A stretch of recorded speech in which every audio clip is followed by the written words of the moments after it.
Ils prétendent que l'Amérique centrale n'est qu'une toute petite région, à peine plus grande qu'un territoire modeste. Et pourtant, cette contrée compacte possède une capacité étonnante à surpasser ses grandes voisines par ses légendes, ses contrastes saisissants et ses mystères profonds. Elle se révèle comme un guide touristique hors du commun. Un lieu où chaque coin recèle une histoire fascinante, une énigme à découvrir, un secret bien gardé. Bienvenue à Guatemala, cette terre où les volcans, tels des géants endormis ou en colère, exhalent continuellement de la vapeur blanche ou noire, où les ruines anciennes murmurent encore des vérités oubliées, et où le cacao, ce trésor gustatif, trouve ses origines dans un passé lointain, presque mythique. Dans cette région, une curiosité étrange se manifeste. Pourquoi les bus locaux semblent-ils tout droit sortis d'un autre temps, évoquant ceux que l'on aurait pu voir à New York dans les années 80? Et jusqu'où peut descendre un lac, jusqu'à atteindre des profondeurs si abyssales qu'il est dit que, dans ces eaux mystérieuses, pourrait se cacher un passage vers un autre monde. Telle est la magie des légendes qui entourent ces eaux, un mystère que peu de régions au monde peuvent revendiquer. Au-delà des paysages et des histoires, il y a aussi ces cerfs-volants géants, lancés en l'honneur des morts, qui illuminent le ciel lors de fêtes traditionnelles, symbolisant la connexion entre le monde des vivants et celui des esprits. Ces objets volants, colorés et imposants sont bien plus que de simples jouets. Ils incarnent la mémoire, la foi et la célébration d'un cycle éternel. Vous allez découvrir maintenant 15 faits étonnants qui illustrent à quel point le Guatemala peut se révéler comme le pays le plus inoubliable d'Amérique. Un lieu où chaque détail semble chargé de sens et d'histoire. Numéro 15. Guatemala figure parmi les plus grands producteurs mondiaux de liquides précieux. Un mot qui peut évoquer à la fois la richesse et la spiritualité.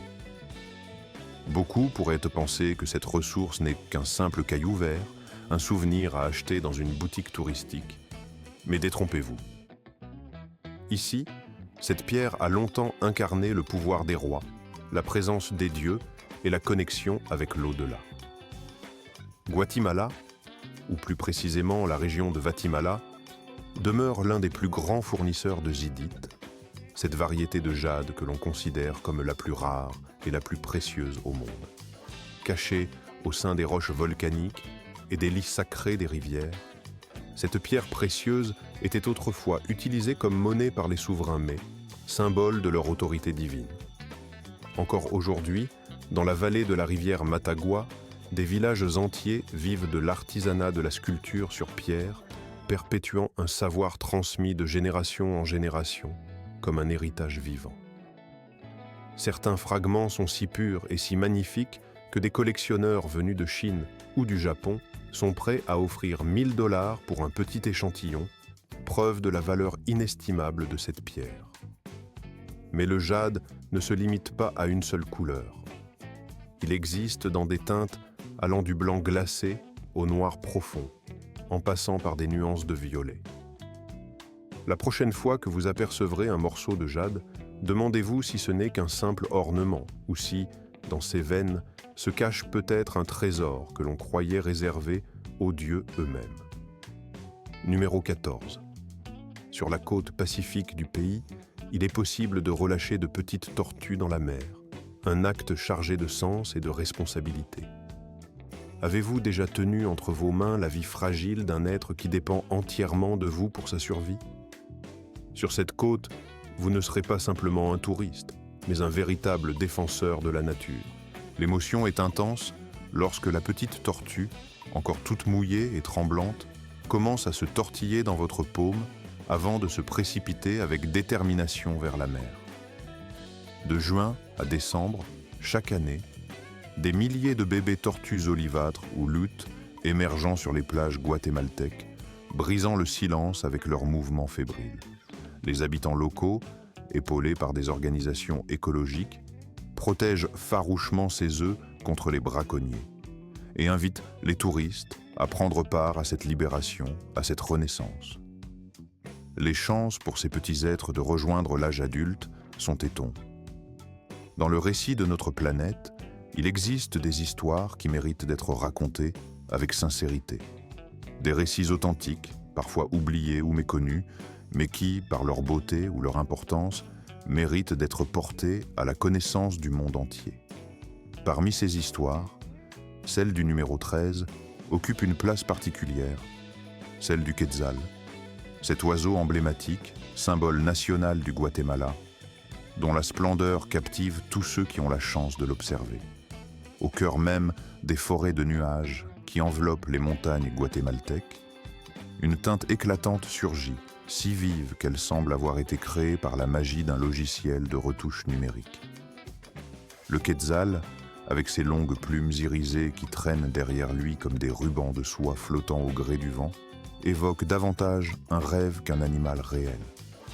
Pourtant, cette merveille n'est pas une illusion, mais bel et bien un être vivant, doté d'une grâce exceptionnelle. Avec ses couleurs chatoyantes et ses plumes métalliques, il incarne la beauté sauvage dans toute sa splendeur. Le Quetzal, ou Quetzal, comme il est appelé dans la langue maya, a longtemps été considéré comme un symbole sacré par les civilisations anciennes telles que les Mayas et les Aztèques. À cette époque, tuer un Quetzal était un acte strictement interdit, considéré comme un sacrilège. Les guerriers portaient ces plumes comme des trophées de force et de bravoure, un symbole de leur puissance et de leur courage. Les prêtres, quant à eux, croyaient que cet oiseau communiquait avec le monde des esprits, servant de messager entre le ciel et la terre. Aujourd'hui encore, la réputation du Quetzal demeure intacte. Elle est si profonde que le nom de la monnaie nationale du Guatemala, le Quetzal, lui a été dédié, en hommage à cet animal d'une beauté rare et d'un symbolisme puissant. Mais ce qui rend cet oiseau encore plus mystérieux, c'est son mode de vie discret et secret. Le Quetzal préfère nicher à haute altitude, dans les cimes des arbres couverts de brume, dans des endroits si reculés que l'on doit souvent s'aventurer dans des terrains difficiles pour le voir. Apercevoir un Quetzal en liberté, dans son habitat naturel, constitue un rêve que tout voyageur passionné souhaite réaliser une fois dans sa vie. Et il faut savoir que la queue du Quetzal, lorsqu'elle est déployée, peut atteindre une longueur de plus de 60 cm, se déployant derrière lui comme un manteau royal de plumes étincelantes. Dans le royaume animal, cette élégance et cette légèreté atteignent leur apogée, faisant du Quetzal une incarnation parfaite de la grâce naturelle. Sa silhouette élancée, ses couleurs chatoyantes et son vol léger en font un véritable chef-d'œuvre de la nature, un symbole vivant de la beauté sauvage et de la liberté. Passons maintenant à une autre facette de l'histoire du Guatemala, celle de ses premières découvertes culinaires majeures, notamment en ce qui concerne le chocolat.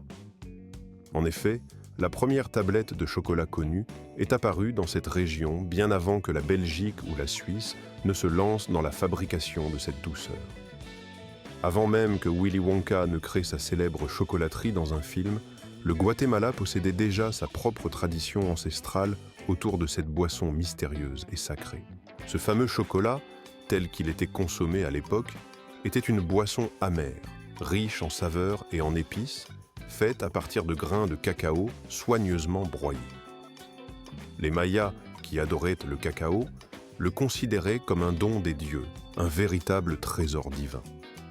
Ils l'utilisaient dans leurs rituels religieux, dans des cérémonies solennelles, voire dans des sacrifices, car ils croyaient que cette substance leur permettait de communiquer avec le monde spirituel.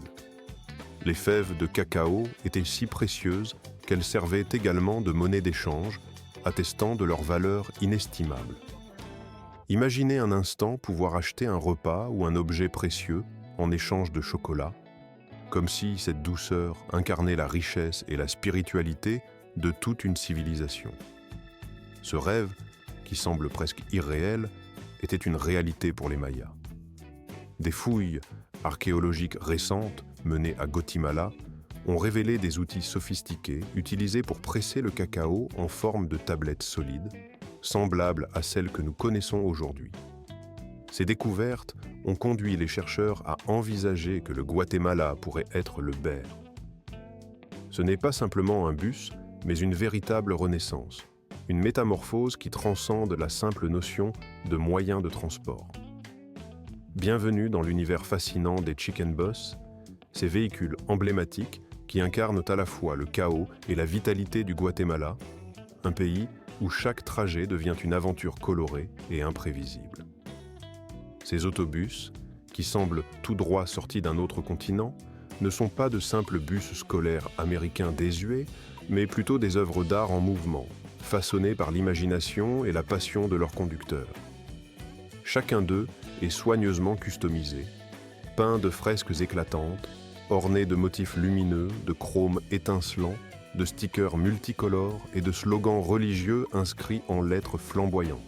La plupart arborent un style unique, souvent créé de toutes pièces par le conducteur lui-même, qui y insuffle une identité propre, reflet de sa personnalité ou de ses croyances.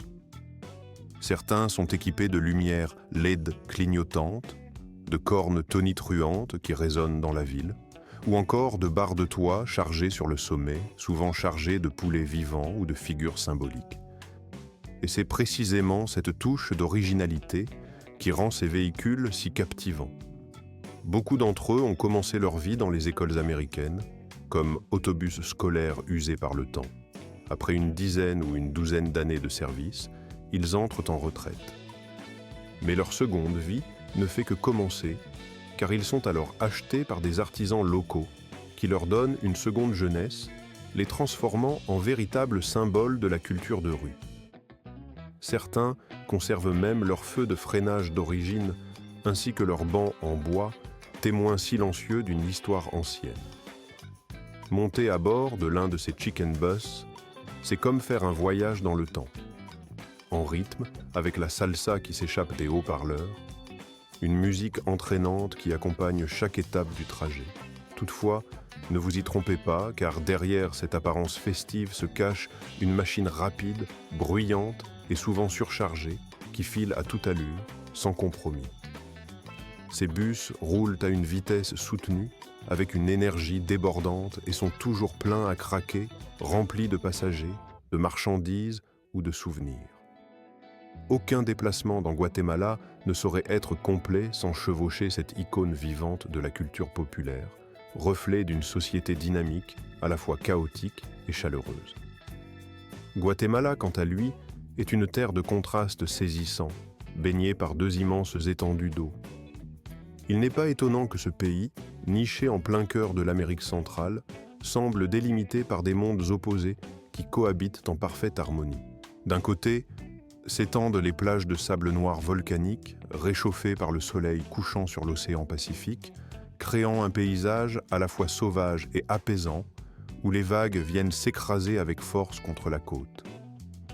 De l'autre côté, s'étire la mer des Caraïbes, d'un turquoise éclatant, bordé de palmiers ondulants et ponctué de villages jéricuna, où résonnent les rythmes envoûtants des tambours et où dansent les habitants avec une grâce ancestrale. La traversée entre ces deux mondes ne dure pas plus de 10 heures, mais donne l'impression d'un voyage dans un autre univers, un passage d'un horizon à un autre, d'un climat à un style de vie différent. Cette particularité géographique unique confère au Guatemala une richesse que peu de nations peuvent revendiquer. La double ouverture sur la mer offre non seulement des ports de pêche chargés d'histoire, mais aussi des routes touristiques et commerciales vitales, ainsi qu'une abondance de délices marins, comme des homards, qui font la renommée de la gastronomie locale. Mais ce n'est pas seulement une question de plage ou de commerce. Ces deux façades maritimes ont façonné la culture, l'histoire et même les langues du pays dans leur diversité. La côte caraïbe garde en elle les échos des racines afro-caribéennes, visibles dans la musique, la danse et la tradition orale. Tandis que la côte pacifique, avec ses volcans et ses anciens circuits commerciaux, raconte une histoire ancienne de commerce et d'éruptions volcaniques. Deux côtes, un seul cœur, une seule Guatemala, riche de ses contrastes et de ses harmonies. Si vous ne le saviez pas encore, voilà une vérité que vous venez d'Aptikal n'est pas simplement un amas de vestiges en ruine, mais bien un lieu chargé d'histoire, une cité qui évoque à la fois la grandeur du passé maya et la splendeur de la nature qui l'entoure. Son nom résonne comme un symbole, porteur d'un double titre qui lui confère une importance mondiale. En 1979, Tikal a été honoré par l'UNESCO en devenant le premier site au monde à recevoir le statut de patrimoine mondial, à la fois culturel et naturel, un honneur qui souligne sa richesse plurielle. La raison de cette distinction réside dans la dualité qui définit ce lieu, à la fois une merveille architecturale, témoignant du génie des anciens bâtisseurs, et un refuge écologique exceptionnel. Imaginez-vous déambulant dans une ancienne cité maya où la vie florissante d'il y a plusieurs siècles semblait s'être figée, où plus d'un 100 000 habitants vivaient en harmonie avec cette forêt luxuriante. En levant les yeux, vous pouvez apercevoir au-dessus de votre tête un tuk, ce petit avion typique de la région, ou en entendre le rugissement dans la proximité, vous rappelant que cette nature sauvage est aussi une partie intégrante de l'histoire. La région de Tikal couvre 1 km² de forêt tropicale, un écrin de verdure où s'élèvent plus de 3000 structures anciennes, des temples majestueux, des palais somptueux, des arènes de bal où dansaient jadis les Mayas, et des terrains de cérémonie où l'on célébrait la vie et la mort. Ces vestiges vivent encore, enveloppés dans une symbiose parfaite avec leur environnement naturel. Des hiéroglyphes finement sculptés ornent certains monuments, racontant des histoires de l'eau mystérieuse, tandis que le cri strident des perroquets résonne dans l'air chaud, ajoutant une bande sonore sauvage à ce tableau d'un autre temps. Tikal apparaît ainsi comme le lieu où le passé se heurte à la beauté brute de la nature. Un endroit où chaque pierre, chaque arbre, chaque son raconte une époque révolue mais toujours présente.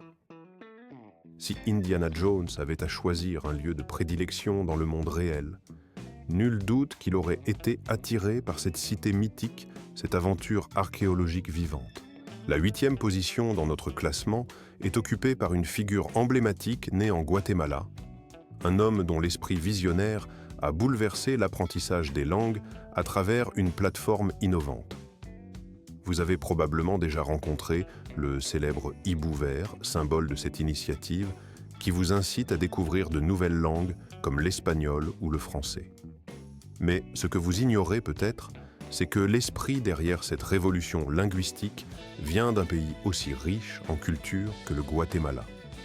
Son nom est Luis von Ahn, un génie autodidacte, l'un des créateurs de Duolingo, une application qui a conquis le monde. Avant de lancer cette plateforme, Luis avait déjà innové dans le domaine de la technologie éducative en inventant la recapture, une méthode qui combine tests très humains et robots intelligents, permettant de numériser une quantité impressionnante de livres. La recette de son succès réside dans cette alliance entre la technologie avancée et l'accessibilité universelle. Ayant grandi à Guatemala, dans une ville où les ressources éducatives manquaient souvent, Luis a décidé qu'il était essentiel que l'éducation devienne une richesse partagée, gratuite pour tous, sans distinction. Son engagement a porté ses fruits. Aujourd'hui, la plateforme Dualga rassemble plus de 500 millions d'utilisateurs à travers le monde, un chiffre qui témoigne de la puissance d'un rêve né dans un coin reculé de l'Amérique centrale. Toute cette aventure est celle d'un jeune garçon convaincu que la connaissance ne doit pas être un privilège, mais un droit. Ce n'est pas seulement une histoire de réussite dans le domaine des technologies ou de l'éducation, c'est une preuve tangible que l'innovation peut naître dans n'importe quel endroit de la planète, même là où l'on ne l'attend pas. Et si cette réussite vous surprend, attendez de découvrir ce qui suit, car encore beaucoup de faits étonnants se dessinent à l'horizon. La 7e position nous mène au cœur du Guatemala, où se trouve le lac le plus profond d'Amérique centrale. Caché parmi des volcans souvent enveloppés de brume et des falaises vertes imposantes, ce lac mystérieux a longtemps été considéré par ses habitants comme sans fond. Ce n'est pas un simple plan d'eau pittoresque, mais le lac Atitlan, une merveille naturelle dont la profondeur dépasse les 340 mètres, soit plus de 1100 pieds. La formation de ce lac Rem. Les pêcheurs, encore aujourd'hui, tracent avec précaution de délicates lignes sur la surface immobile du lac, utilisant pour cela de simples cordages en bois poli par le temps. La limpidité de l'eau est telle qu'elle semble comme un miroir tendu vers le ciel, reflétant chaque nuance de bleu, chaque nuage, chaque rayon doré qui caresse l'horizon. Lors des soirs où le soleil se retire, l'atmosphère se pare d'une magie presque irréelle. Une lueur orange flamboyante colore le firmament, suspendant le temps dans une étreinte silencieuse. Si vous êtes en quête de cette magie, de ce mystère ineffable et de cette beauté qui arrête le souffle, alors ce lac vous offrira tout cela en une seule fois, dans un spectacle naturel d'une intensité rare.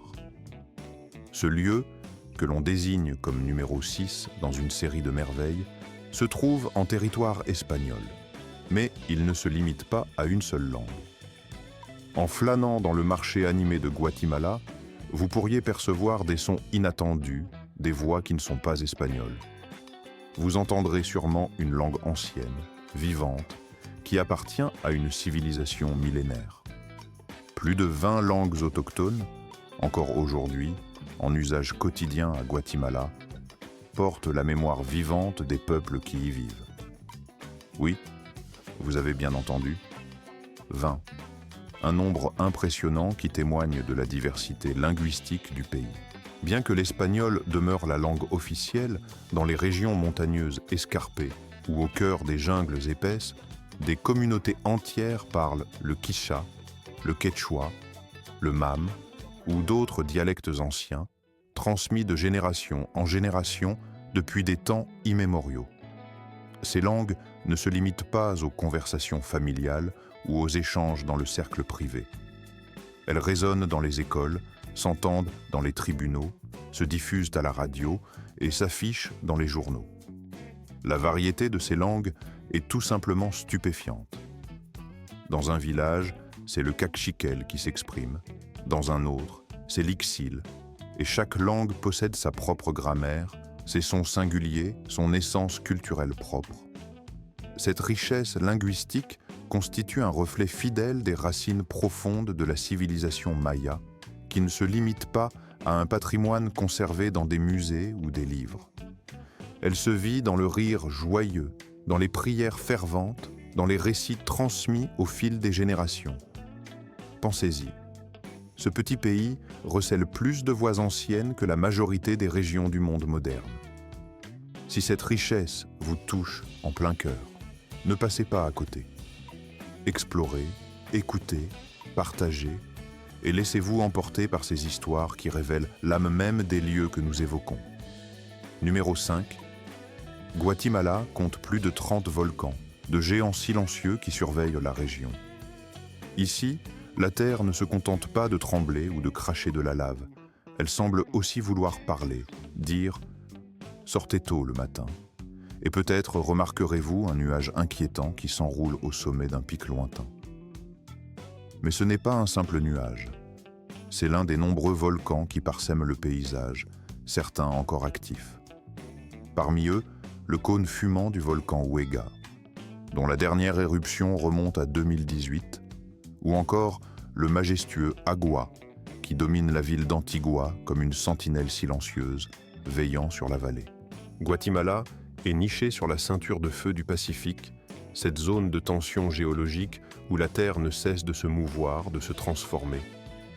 Ces volcans ne sont pas de simples éléments de décor pour des photographies spectaculaires.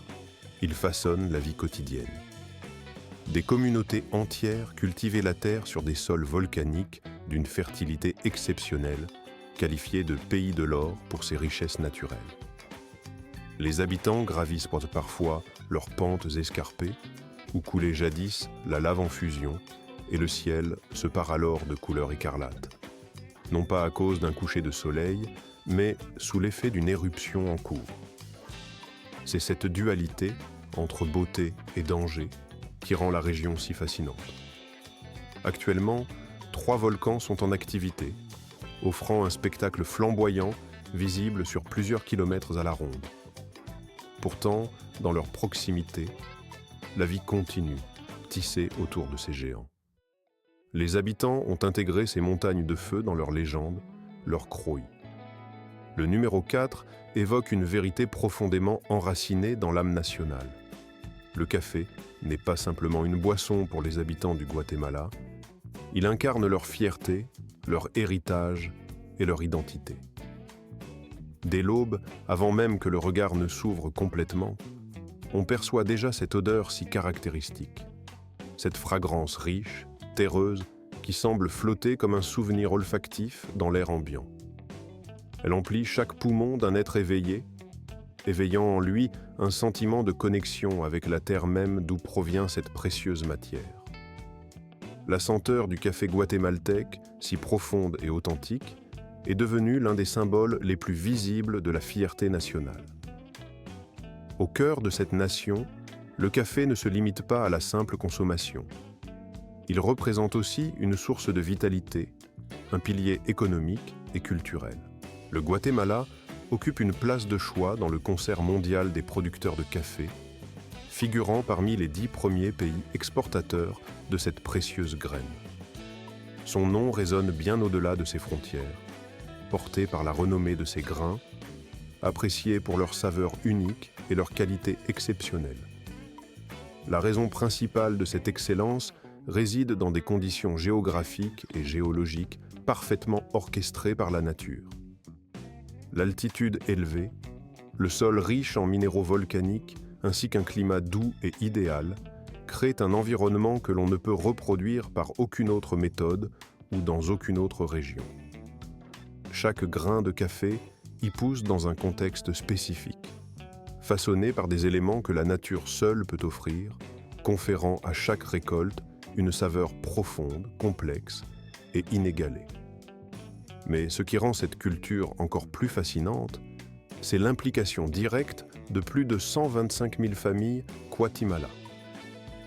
Ces familles ne sont pas de simples acteurs passifs dans cette industrie, mais en sont le cœur vibrant. La culture du café au Guatemala est une véritable tradition, un héritage transmis de génération en génération, cultivé à l'ombre protectrice de grands arbres, soigneusement récoltés à la main par des hommes et des femmes dont les mains s'enfoncent dans la terre avec soin et respect. Les petites exploitations agricoles, nichées dans des hauts plateaux brumeux comme ceux de Wetenang ou sur les pentes chargées d'histoire d'Antigua, travaillent sans relâche toute l'année pour produire des grains dont la complexité aromatique fascine même les baristas les plus exigeants du monde entier. La finesse de leur saveur, à la fois subtile et puissante, attire l'attention des amateurs de café de Tokyo, de New York ou de n'importe quelle grande métropole où certaines des tasses les plus coûteuses sont servies, directement issues de ces humbles collines. Il ne s'agit pas simplement d'un produit commercial, mais de l'expression authentique d'un savoir-faire transmis avec amour et patience. La passion de ces cultivateurs, leur respect pour la terre, leur patience infinie et leur dévouement silencieux façonnent chaque tasse, transformant une simple boisson en une expérience sensorielle d'une richesse inégalée. Voilà pourquoi, derrière cette modestie apparente, se cache une culture riche, une tradition vivante qui continue de faire vibrer le cœur du Guatemala et de ravir le monde entier. Le numéro 3 nous transporte dans une autre dimension, celle de la mystérieuse région de Petén, véritable berceau de la civilisation maya.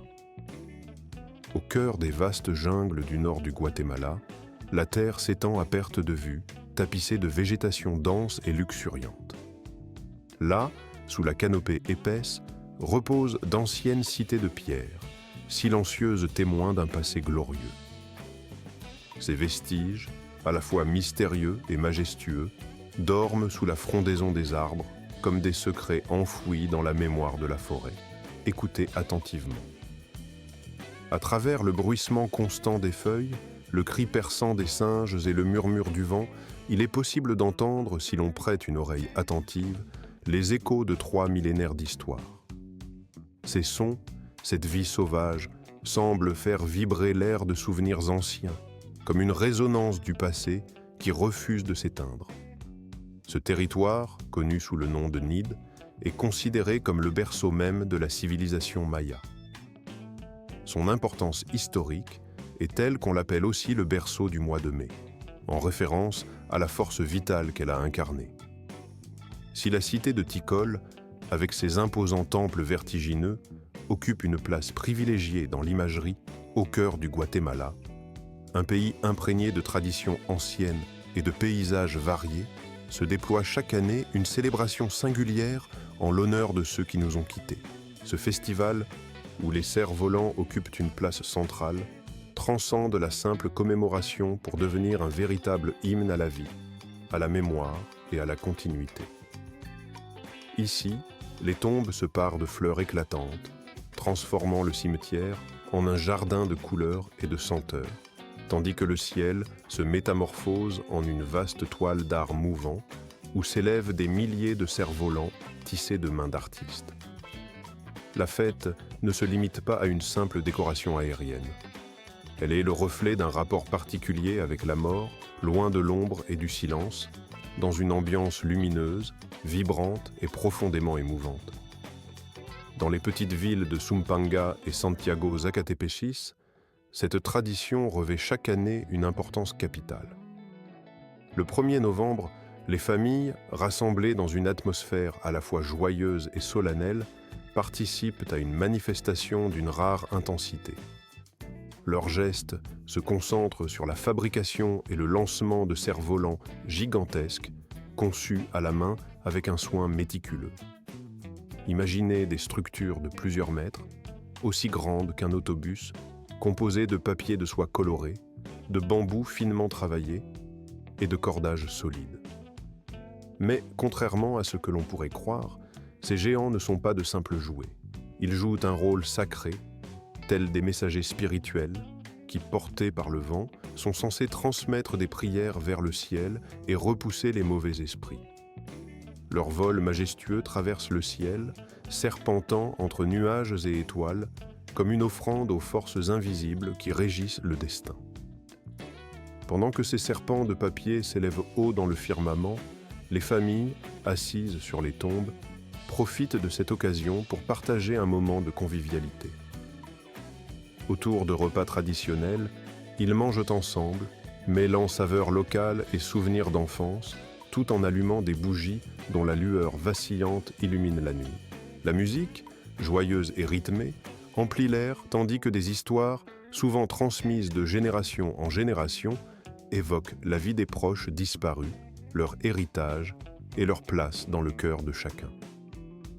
L'atmosphère qui en résulte est à la fois poétique et pleine de vitalité. Un paradoxe apparent qui traduit la profonde conviction que le deuil peut aussi se transformer en célébration. Ce festival singulier donne une nouvelle dimension à la mémoire des défunts en faisant de cette commémoration une véritable fête de la vie. Les cerfs-volants, certains construits pendant plusieurs mois, deviennent le symbole d'un lien intangible entre les générations, un héritage transmis avec dévotion et fierté. Certains sujets évoquent fièrement l'au-delà, d'autres portent des messages politiques ou sociaux inscrits dans le tissu coloré de ces œuvres d'art éphémères. Chaque détail, chaque motif, est élaboré avec une précision qui témoigne d'une tradition sacrée, d'un savoir-faire ancestral et d'un profond respect pour les rites. Il est si fascinant de contempler ces géants de papier qu'on pourrait rester à admirer le spectacle pendant des heures, absorbé par la beauté de cette harmonie entre le ciel, la terre et la mémoire collective. Si quelqu'un vous affirme que le deuil doit s'accompagner de silence et de recueillement intérieur, montrez-lui cette célébration. Car ici, la douleur se mue en une explosion de couleurs, de sons et d'émotions. Si cette vision vous a quelque peu surpris ou ému, n'hésitez pas à approfondir votre connaissance de cette culture exceptionnelle en vous intéressant davantage à ses pratiques. La richesse de Guatemala ne se limite pas à ses paysages ou à ses monuments célèbres, elle réside aussi dans ses traditions vivantes, dans ses fêtes éclatantes, dans cette capacité à transformer le souvenir en une fête collective. Nous n'avons exploré qu'une partie de cette mosaïque d'émerveillement, et il reste encore tant à découvrir. Le pays, avec ses multiples facettes, continue de révéler ses trésors à chaque pas, à chaque regard. Il est essentiel de souligner que le Guatemala se distingue comme étant le pays le plus densément peuplé d'Amérique centrale. Bien que la logique pourrait laisser penser que cette distinction revient au Panama, grâce à son célèbre canal, ou au Costa Rica, avec sa renommée pour la protection de l'environnement, la réalité est près de la moitié de la population du Guatemala a moins de 25 ans, ce qui confère à ce pays une vitalité exceptionnelle et une dynamique vibrante, toujours en pleine mutation. Cette jeunesse débordante d'énergie se ressent dans chaque aspect de la vie quotidienne. Que ce soit dans les marchés colorés, où se négocient fruits, légumes et textiles, ou dans la musique qui résonne dans les rues, mêlant rythmes ancestraux et influences modernes, entraînant les passants dans une danse perpétuelle. La vitalité du pays s'exprime également dans l'effervescence du street art, où les murs se transforment en toiles vibrantes, racontant des histoires de résilience, d'espoir et de rêve. Les jeunes entrepreneurs, portés par une soif d'innovation, contribuent à la croissance rapide des startups qui fleurissent dans chaque ville, apportant avec eux des idées audacieuses et une volonté de changer leur environnement. Malgré une histoire marquée par des difficultés, ce sont toujours les personnes qui occupent une place centrale dans cette nation, des paysans attachés à leur terre, des artisans passionnés, des étudiants avides de savoir, des inventeurs en herbe et aussi des héritiers de rois anciens, gardiens d'un patrimoine millénaire. Chaque coin du territoire guatémaltèque vibre au rythme de leur créativité, de leur persévérance et de leur esprit indomptable. Le pays ne se limite pas à ses paysages magnifiques ou à ses ruines anciennes. Il est avant tout une mosaïque vivante d'êtres humains porteurs d'un espoir renouvelé. En ce qui concerne les nations majeures d'Amérique latine, le Guatemala ne doit pas être relégué au second plan. Il est grand non seulement par sa population, mais surtout par la profondeur de son âme. Vous êtes toujours avec nous, ce qui signifie que vous faites partie intégrante de ceux qui regardent au-delà des simples guides de voyage. Notre exploration nous a menés à découvrir des trésors précieux comme le jade, à ressentir la puissance du feu volcanique, à contempler des serpents qui semblent toucher le ciel, ou encore à entendre les langues mystérieuses des anciennes pyramides égyptiennes. Nous avons rencontré des artisans qui donnent naissance à la beauté à partir des cendres, et des héritages silencieux qui racontent des histoires anciennes. Si cela ne suffit pas à faire du Guatemala l'un des pays les plus uniques des Amériques, alors qu'est-ce qui pourrait bien le faire? J'espère que cette immersion vous a plu. Si c'est le cas, n'oubliez pas de cliquer sur le bouton « J'aime » et de vous abonner à la chaîne afin de ne manquer aucune de nos prochaines aventures passionnantes. Votre soutien est précieux et nous permet de continuer à créer du contenu encore plus inspirant. N'oubliez pas de regarder la prochaine vidéo qui s'affichera à l'écran, car je suis convaincu qu'elle vous plaira autant que celle-ci. Enfin, n'hésitez pas à laisser un commentaire pour nous dire quel pays vous aimeriez que nous découvrions lors de notre prochaine escapade. Merci infiniment d'avoir pris le temps de nous suivre et à très bientôt pour de nouvelles découvertes.